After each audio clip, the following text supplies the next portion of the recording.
pemilu 2024 sudah mulai menghangat, termasuk di Kota Bogor gitu.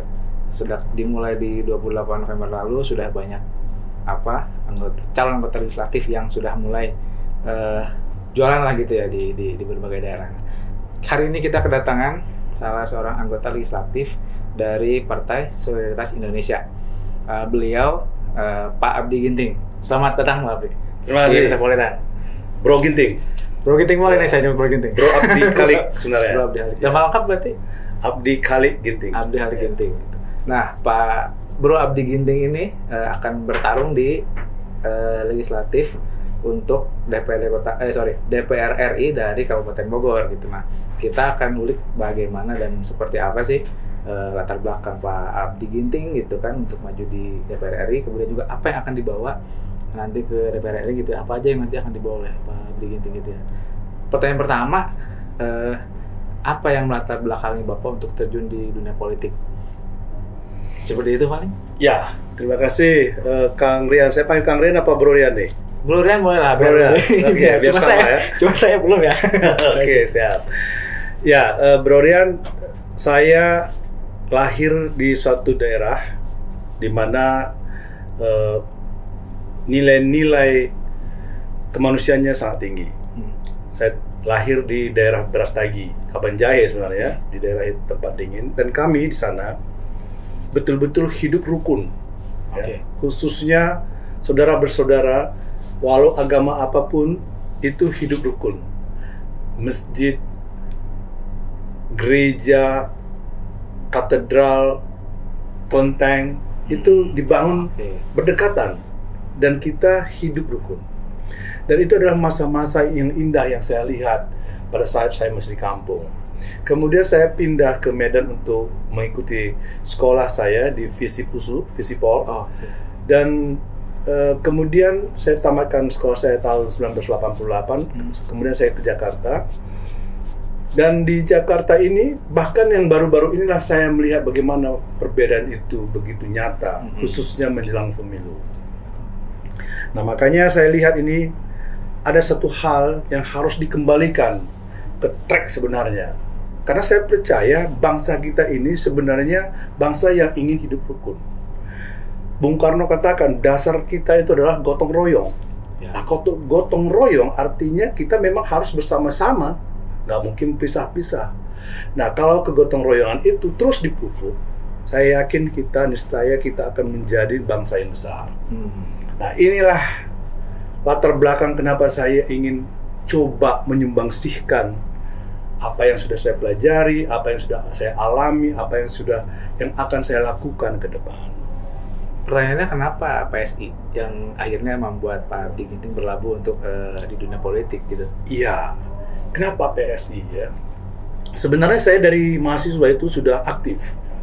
Saya sudah aktif di berbagai organisasi kemahasiswaan, bahkan organisasi kepemudaan di Sumatera Utara, di mana saya waktu itu berkuliah. Dan kampus juga aktif ya berarti? Kampus juga aktif, saya aktivis Menwa, saya aktivis di organisasi kemasyarakatan, banyak organisasi kemasyarakatan, pemuda-pemuda, dan juga sampai di Jakarta saya masih mengikuti itu. Tetapi setelah saya bekerja di Jakarta, saya agak tertinggal meninggalkan itu karena perpindahan yang begitu masif di pekerjaan. Dan sekarang ini saya melihat saya sudah ada waktu untuk kembali mengikuti kegiatan itu. Dan saya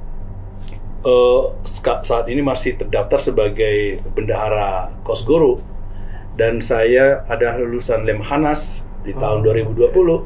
Nah, inilah yang saya lihat bagaimana saya bisa bersumbangsi kepada negeri ini. Melalui PSI saya lihat bagaimana partai ini berdiri, bagaimana partai ini berkiprah, partai-partai anak muda yang mempunyai suatu semangat yang luar biasa, yang mempunyai suatu pandangan ke depan untuk bangsa yang lebih bagus. Dan kita lihat secara global, khususnya misalnya di daerah di ASEAN saja, kita bisa lihat di Thailand bagaimana partai-partai mainstream, status quo pemerintahan itu bisa didobrak oleh kekuatan anak muda. Nah, ini luar biasa, dan PSI akan menuju ke sana. Berarti Pak Abdi ini nyalek dulu baru masuk PSI atau PSI dulu gitu ya, baru akhirnya memutuskan untuk tarung di pemilu? Nah, kebetulan awal tahun ini saya ada yang menghubungi melalui WhatsApp. Ya, saya nggak kenal juga, dihubungin apakah bersedia menjadi caleg dari PSI. Saya katakan saya bersedia dan disuruh mengisi form. Saya isi form, diinterview 3 kali oleh orang-orang yang berbeda melalui Zoom, dan saya dinyatakan lolos. Kemudian disuruh tes kesehatan, lolos, ikut training KPK, lolos, dan akhirnya diminta tes kesehatan dan masuk ke DCS. Oke, masuk DCS ya. Artinya ada beberapa juga mungkin keluarga yang mendorong, atau mungkin teman gitu yang mendorong Bapak untuk maju, selain juga apa ya, dari Bapak yang mengabdi gitu untuk masyarakat di Indonesia, di Kabupaten Bogor gitu. Ada nggak sih beberapa mungkin keluarga mungkin ya yang mendorong Bapak untuk maju gitu? Iya. Dukungan dari keluarga kali ya, pasti mendukung untuk maju pemilu ini. Iya. Awalnya bukan dukungan, tetapi istri saya, anak-anak saya itu melihat papi kok mau menyibukkan diri lagi ke hal-hal yang seperti itu. Padahal kan pekerjaannya saja sudah sibuk gitu ya. Kenapa masih mau menyibukkan seperti itu? Karena mereka sayang kepada papinya, kepada suaminya. Mereka kayaknya kurang menaruh positif hal seperti yang saya sampaikan. Tetapi setelah mereka juga saya libatkan dan mereka berubah pikiran, dan saya mau katakan bahwa inilah sebenarnya legacy, warisan saya kepada anak-anak saya yang masih muda ini. Lihat bagaimana bangsa ini membutuhkan kalian-kalian yang masih muda ini. Jangan ganti politik gitu ya, Om ya. Satu, jangan ganti politik, dan kemudian mereka bisa melihat bahwa keberadaan mereka juga dibutuhkan untuk membangun negeri. Gitu, Pak. Berarti dari tanggal 28 ini Pak Abdi udah mulai belusukan nih ke berbagai daerah di Kabupaten Bogor gitu ya? Iya. Mungkin sudah berapa kecamatan? Karena kan Kabupaten Bogor terhitung luas ya, ada 40 kecamatan, dan jumlah penduduk Kabupaten Bogor pun paling besar gitu di Indonesia gitu. Kabupaten yang punya jumlah penduduk yang lebih besar. Sudah berapa wilayah nih yang Pak Abdi kunjungi gitu? Kemudian ada yang menarik nggak sih dari beberapa konstituen yang Bapak datangi di sana? Karena kan karakteristik Kabupaten Bogor dan mungkin tempat lahir gitu Pak Abdi kan mungkin agak berbeda gitu kulturnya gitu. Seperti apa ada yang menarik itu dari konstituen? Iya. Jadi pertama dulu daerah di mana saya lahir sama di Jawa Barat ini, khususnya Kabupaten Bogor, hampir sama udaranya. Udaranya sejuk. Sama ya, sejuk ya. Sejuk, Pak. Dan hampir sama orangnya. Bicaranya lembut. Okay. Di tempat kami juga bicaranya lembut. Orang Sunda, orang Karo itu sama-sama bersuara lembut. Dan kemudian kultur budaya yang kaya. Luar biasa nih, kultur budaya yang kaya. Dan karena dia memiliki keindahan yang luar biasa di Bogor ini, hampir sama juga bahwa pariwisata lah yang paling utama yang dapat dikembangkan untuk bisnis masa depan di Kabupaten Bogor. Di Kabupaten Bogor. Ini saya lihat bisnis pariwisata ini masih kurang dieksplor. Masih eksplor. Banyak sekali tempat-tempat yang masih bisa diangkat untuk lebih maksimal lagi untuk tujuan wisata di sini. Ada yang aneh-aneh sih Pak konstituen di Kabupaten Bogor? Ada yang nanya soal apa? Soal kan sekarang lagi ramai misalnya kayak kebutuhan pokok naik gitu kan, harga pangan gitu. Mungkin ada nggak sih yang minta Pak turunin harga dong atau apa segala macam? Ya, tentunya ada yang mengatakan seperti itu ya. Tetapi kan itu memang harus kita lihat secara komprehensif. Di satu sisi, kalau memang harga naik karena memang kelangkaan akibat gagal panen ataupun hujan, nah ini kan memang bisa diterima gitu. Tetapi kalau dia harga yang tinggi karena kekurangan kelangkaan pupuk, nah disinilah harusnya pemerintah bisa terjun nih. Kalau pupuknya langka, kalau misalnya di kemarau pengairannya susah, nah ini yang menyebabkan harga naik, ya ini yang harus dibenahi. Dan bagaimana dari petaninya sampai kepada pasarnya, produksinya itu juga harus dilihat. Jangan membebani masyarakat untuk hal-hal seperti itu, sehingga harga misalnya 5.000 di petani, dijualnya sudah jadi 20.000. Nah, ini kan itu luar biasa. Itu luar biasa, dan itu sering terjadi. Nah, jadi distribusi pangan ini yang berbelit-belit ini harus dipotong. Bagaimana para konsumen bisa langsung akses kepada produsen, ini yang harus terus didorong. Tadi saya juga Bapak menyinggung soal pariwisata di Kabupaten Bogor yang kurang maksimal gitu. Nah, selain itu apa sih yang beberapa hal gitu ya, mungkin 1 atau 2 hal yang seharusnya masih bisa dikembangkan di Kabupaten Bogor selain pariwisata gitu? Selain pariwisata? Selain pariwisata? Atau pariwisata mungkin apa ya? Ini harusnya seperti apa sih yang ada di gambaran Bapak itu pariwisata di Kabupaten Bogor harusnya begini gitu, harusnya seperti ini gitu, dan ini harus diperbaiki gitu. Pertama dulu, orang Jakarta, orang sekitar Bogor ini butuh refreshing, khususnya pada hari-hari weekend ya. Dan itu tujuannya semua kemana? Ke puncak. Iya, sudah. Ya, dan jalan ke puncak luar biasa macet. Ya. Itu bisa dari Jakarta itu sampai 2-3 jam sekali jalan. Kalau pulangnya mungkin lebih lagi, itu sampai ke puncak pas misalnya, itu pulangnya lebih lagi. Waktu yang ditempuh itu 4 jam di jalan, 4-6 jam di jalan. Padahal nikmatinya cuma 4 jam kalau dia mau pulang hari. Nah, ini yang harus dipikirkan. Sudah lama rencana ada jalan alternatif, ya. Bahwasanya ada alternatif jalan yang bisa dibangun langsung ke misalnya ke puncak Pas atau puncak 2. Dan kita juga harus, kalau kita lihat ya, kalau kita sampai di mau pintu tol macet gitu ya, ada orang yang menawarkan jalan alternatif. Nah, sering banget itu. Nah, gampang sebenarnya. Kenapa nggak jalan alternatif itu aja yang dimaksimalkan? Loh, nggak banyak, cost-nya nggak terlalu besar gitu loh. Nah, ini ada apa ini? Nah, ini yang coba kami akan telusuri nih. Ini ya, di depan ya. Kemudian kita juga harus lihat orang-orang lokal ya, orang-orang lokal di sini. Di pariwisata itu juga harus kita berdayakan orang-orang penduduk setempat supaya mereka juga menjadi bagian dari pariwisata itu. Kita nggak boleh membangun suatu pariwisata yang megah begitu, tetapi nggak melibatkan orang-orang penduduk setempat. Nah, ini kesalahan seperti ini. Nah, harus secara komprehensif, di mana kita mau membangun, di situ rakyat juga terbangunkan dalam ekonominya. Nah, sekarang saya mau sedikit singgung soal PSI gitu ya. PSI itu kan dikenal dengan partai yang membawa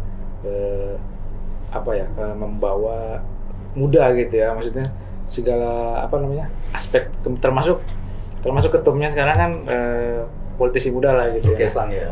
Artinya memang PSI ini sedang berkembang menjadi sebuah partai yang membawa misi anak-anak muda gitu, yang lebih segar gitu. Tidak, politiknya itu politik yang santai kan, dibilang politik yang tidak terlalu serius tapi punya target jelas gitu kan. Nah, memimpin masa depan maksudnya pandangan Pak Abdi tentang figur pemimpin muda itu cocok berarti dengan PSI?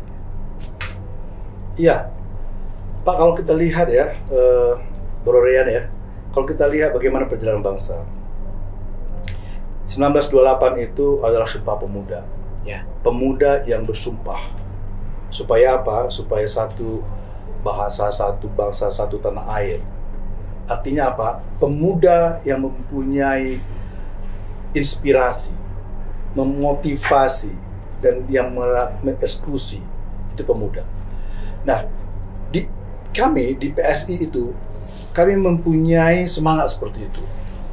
Ya, untuk bisa bersama-sama seluruh kader PSI di seluruh tanah air untuk melihat kembali bangsa ini seutuhnya. Ayo kita kembali kepada di mana kita waktu itu masih punya musuh bersama. Apa itu? Penjajahan. Nah, sekarang ini apa musuh bersama kita? Membangun Indonesia. Ini yang harus kita lakukan bersama-sama.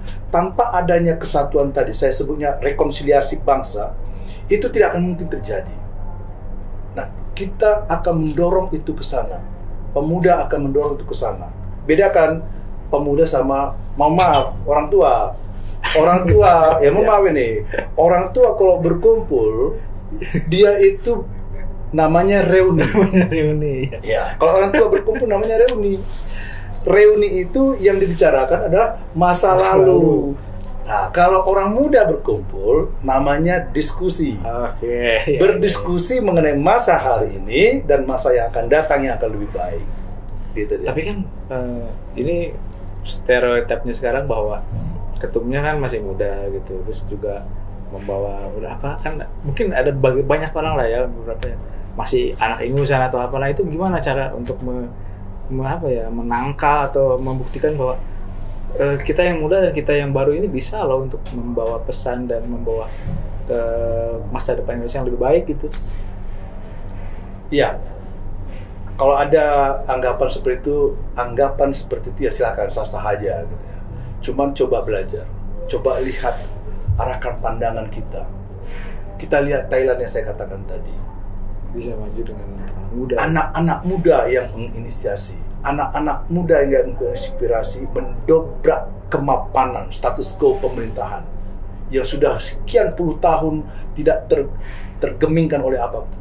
Tapi begitu anak muda masuk, ternyata itu semua merepresentasikan seluruh penduduk Thailand sehingga mereka menang. Mereka menang di pemilu. Nah, PSI akan merepresentasikan seluruh bangsa Indonesia untuk melihat suatu perubahan yang lebih baik lagi bagi bangsa, dan kita akan menang. Nah berarti Pak Abdi Ginting ini kan punya target suara ya di Kabupaten Bogor gitu kan. Target suara mungkin berapa puluh ribu dan wilayah mana sih yang jadi fokus utama Pak Abdi? Ya, target suara kita untuk masuk duduk itu kira-kira 80.000. Oh siap. Ya, 80.000 dan kita harus bekerja keras untuk itu. Karena tadi kita partai muda, tapi kelebihan kita adalah semangat muda. Ya, semangat muda itu on air 24 jam gitu. Untuk pemenangan on air 24 jam masih gitu.